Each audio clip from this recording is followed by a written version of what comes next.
Well, hello everyone. Welcome back to p33c. So on this tab, we're going to go back to a one-sample z-test. We've done a one-sample z and a one-sample t. Remember, the difference between the two is the z, you know the population standard deviation, and in the t, you don't. So we're back to z. So we're looking for the problem to actually tell us what this population standard deviation is, so we don't have to estimate it. All right, so let's look at the problem. The National Bureau of Labor Statistics reports that the average number of sick days taken by employees in the manufacturing sector is 8 days per year, with a standard deviation of 2 days. See, there's that standard deviation we're talking about. XYZ Manufacturing Company randomly sampled 50 of its employees, and the results of the sample are located here. At the 0.05 or 5% level of significance, is this survey enough evidence to conclude that XYZ employees take fewer sick days than the average manufacturing sector employee? So let's frame the problem. And since we want fewer would be below the population mean.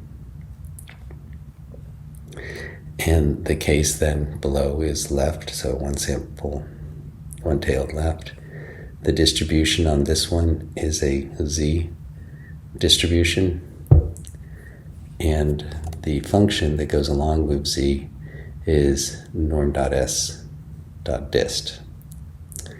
The null hypothesis is no significant difference in sick days taken between the XYZ manufacturing employees and the national average, and the alternative hypothesis is that they take significantly fewer sick days. So then let's get the number of items in the sample.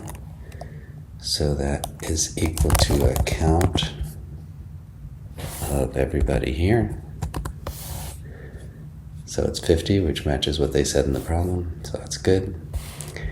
And then the population mean given in the problem is 8.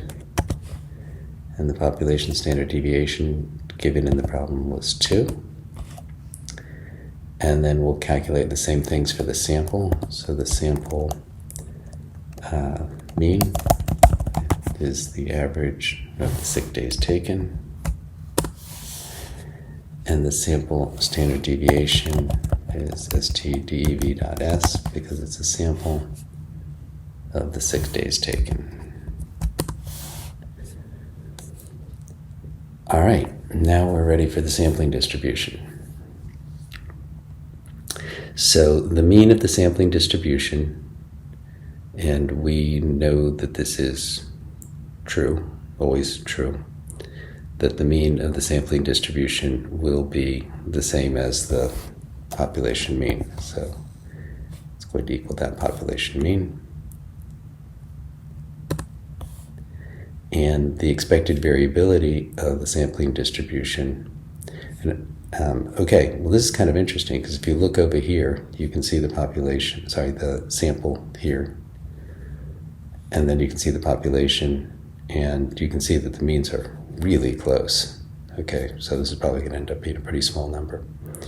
So, but let's go ahead. That's going to be equal to the population standard deviation divided by the square root of n.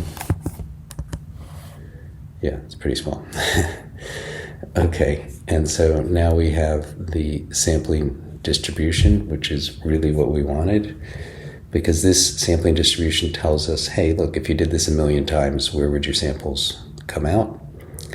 And we can see that now. This is where the samples would come out. This is where our sample is, so we're squarely sort of in the thick of it, so this is unlikely to be a rejection.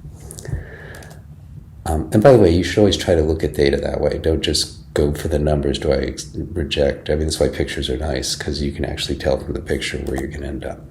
Okay, so x bar minus mu, because we need the exact observed difference. So here's x bar minus mu.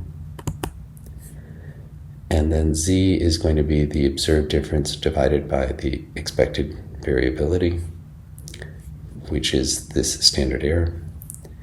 So it's this number divided by expected variability. There's our z-score.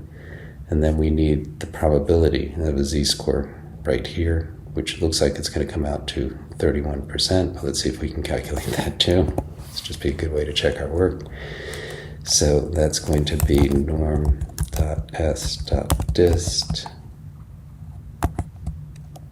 of that z-score true. And sure enough, we get the same number. Okay, our alpha is 0.05 or 5%. And the critical value lower bound, which we can see, we know what we're supposed to get. So this becomes a good error check. But let's see if we can actually get that through calculation. So that's going to be norm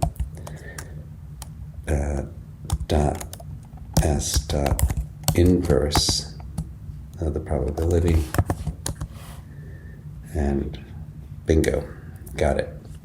Okay, so the conclusion, we're nowhere near the rejection region. So this is a fail to reject. And the reason is that the probability of observing X bar is a lot greater than alpha. Okay, so the interpretation is that they take about the same number as the national average. So we're not rejecting the null. And, oops, let me zoom in a little bit here. So we're not rejecting the null.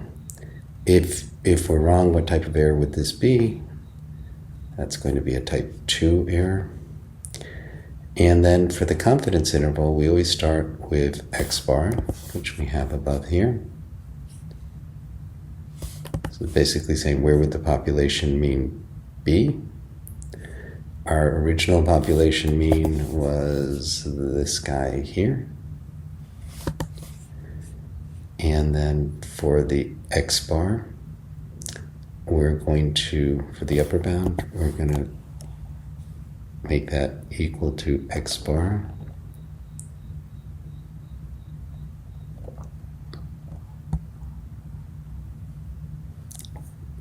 plus the absolute critical value times the standard error. So there's the upper bound, and then for the lower bound, it's going to be equal to X bar minus the absolute critical value times the standard error. And as you can see, the original population mean actually falls in that range, which is why we failed to reject, right? Because if we had actually rejected, the original population mean would be either out here somewhere, or out here somewhere. All right, then you've got these questions about understanding relationships. You've seen those before, so I'll let you work those on your own. And that's it for this prep. Well, this tab of this prep.